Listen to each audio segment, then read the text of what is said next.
కొన్ని పార్టీలు కేవలం మార్వాడి సమాజం కోసం, మార్వాడి నుంచి వచ్చే వాళ్ళ ఫండింగ్ కోసమే వాళ్ళకి సపోర్ట్ చేస్తూ ఉన్నది. ఈరోజు వాళ్ళు అసలు దేశం రాష్ట్ర సంపదలో సృష్టికర్తలు అని చెప్పేసి వాళ్ళని ఇంకా పొగిడే ప్రయత్నం చేస్తూ ఉన్నారు. మీరు చూసుంటారు సోషల్ మీడియాలో. దీన్ని ఎట్లా మాట్లాడతారు? అంటే మార్వాడి వాళ్ళు రాకముందు తెలంగాణలో ప్రజలు వ్యాపారాలు చేసుకోలేదు, బ్రతకలేదా? మార్వాడి వాళ్ళు మాకు అన్నీ నేర్పుతున్నారా ఏంటి? నేను ముందే చెప్పాను కదా, మార్వాడీలు విసిరేసే ఎంగిలి మెతుకులకు ఆశపడేటటువంటి వ్యక్తులు, ఆశపడేటటువంటి పార్టీలు వాళ్ళకు సపోర్టు చేస్తాయి. రేపు అదే మార్వాడీలకు సపోర్టు చేస్తాం, ఇక్కడ మార్వాడీలు ఉండొచ్చు అనే నినాదంతో రేపు భవిష్యత్తులో జరగబోయే ఎన్నికలకు రమ్మని చెప్పు, ఛాలెంజ్ చేస్తాం. ఆ మాట చెప్తారా? మా తెలంగాణ ఓట్లు ఈ రాజకీయ పార్టీలకు, రాజకీయ నాయకులకు అవసరం లేదా? మాకు మార్వాడీల ఓట్లే కావాలి, మేము మార్వాడీలు చేసేటటువంటి దుర్మార్గమైనటువంటి వ్యాపారానికి మేము సపోర్ట్ చేస్తామని చెప్పమనండి.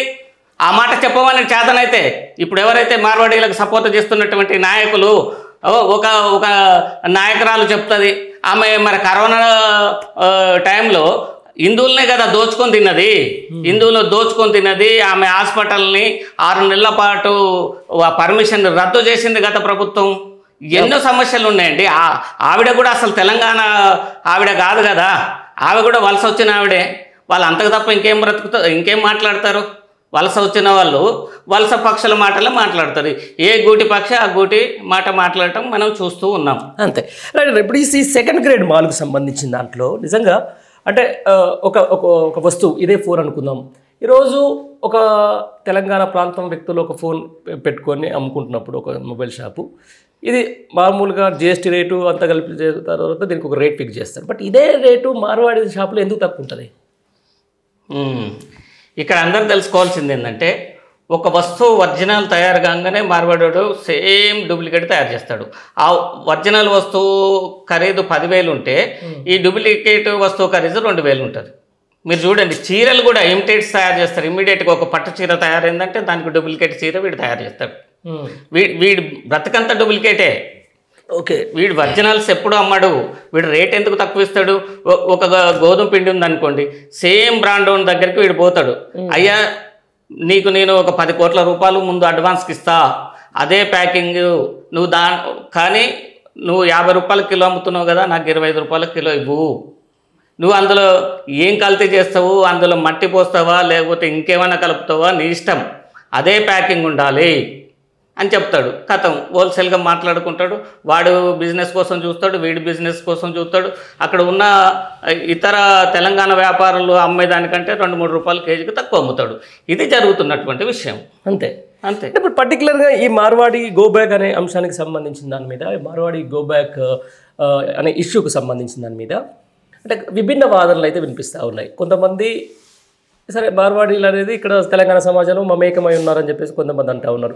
లేదు, ఈ మార్వాడీలు చేయబట్టి కూడా కొద్దిగా మా కుల వృత్తులు లేకపోతే మా షాపులన్నీ కూడా నడవట్లేదు అని చెప్పేసి సామాన్య స్థాయి వ్యాపారస్తులు అంటారు. నిజానికి వీరిద్దరి వాదనలో ఎవరు కరెక్ట్? ఎవరితోటి మమేకమైపోయి ఉన్నారు మార్వాడీలు? తెలంగాణ వాళ్ళతోటి.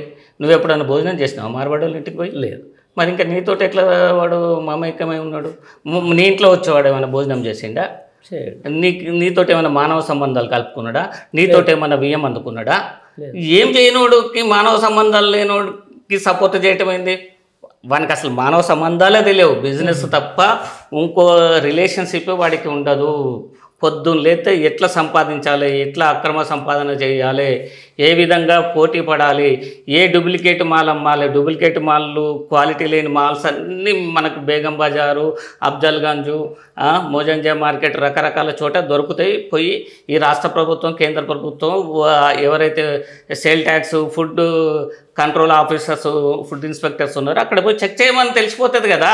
ఇప్పుడు పానీపూరి పేరు చెప్తేనే డాక్టర్ చెప్తారు పానీపూరి అది టైఫాయిడ్ పూరి రా నాయన అని. పాన్ పరాగ్ చెప్తేనే నోటి క్యాన్సర్ రా అని చెప్తారు. వాళ్ళు బిర్యానీలో వేసేటటువంటి కలర్స్ కూడా కల్తీ చేస్తున్నారు. బిర్యానీలో వేసే ఐటమ్స్ని కల్తీ చేయటం వల్ల పేర్ క్యాన్సర్స్ వస్తున్నాయి, అల్సర్లు వస్తున్నాయి. ఇవన్నీ మనోళ్ళు వాళ్ళని పట్టుకోరు, ఎందుకంటే వాళ్ళ దగ్గర మనోళ్ళు చందాలు తింటారు కాబట్టి. వాళ్ళ కల్తీ వ్యాపారం మీద వీళ్ళు దాడులు చేసినటువంటి సందర్భం ఉండదు. ఇంకా పైగా కొత్తగా మార్వాడీసు తెలంగాణ పౌరుల మీద దాడి చేస్తున్నారు.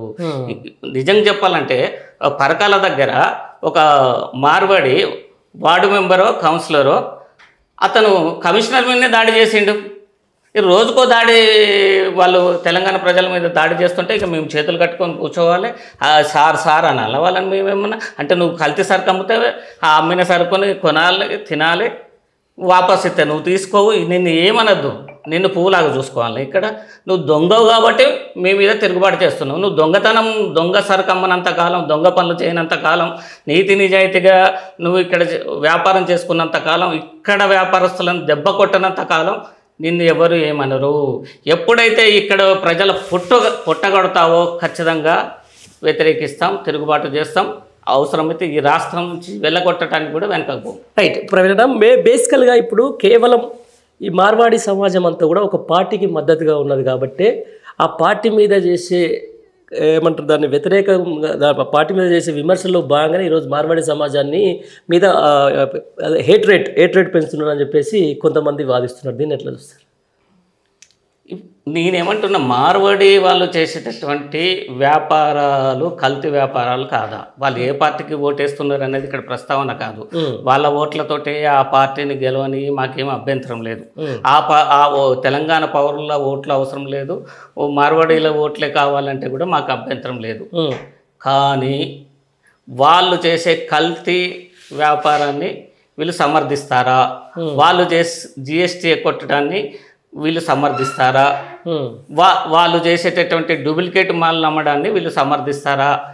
వాళ్ళు చేసేదంతా కరెక్టే, న్యాయబద్ధంగా ఉందని వీళ్ళు చెప్పండి తెలంగాణ ప్రజలకు. రేపు ఎన్నికలకు వస్తున్నాయి కదా, రాబోయే ఎన్నికలలో మీ మార్వాడి సపోర్టులం, మాకు తెలంగాణ వాళ్ళతోటి పని లేదు, తెలంగాణ వాళ్ళ వ్యాపారాలు దెబ్బతిని, కుల వృత్తులు నాశనం కానీ, వాళ్ళు బతుకు తెరువు లేకపోని, వాళ్ళ పొట్టగొట్టని మేము తెలంగాణ వాళ్ళకు సపోర్ట్ చేయం, మేము మార్వాడీలకు సపోర్ట్ చేస్తాం, మాకు ఓట్లు వేయమని చెప్పి రమ్మానండి, అభ్యంతరం లేదు.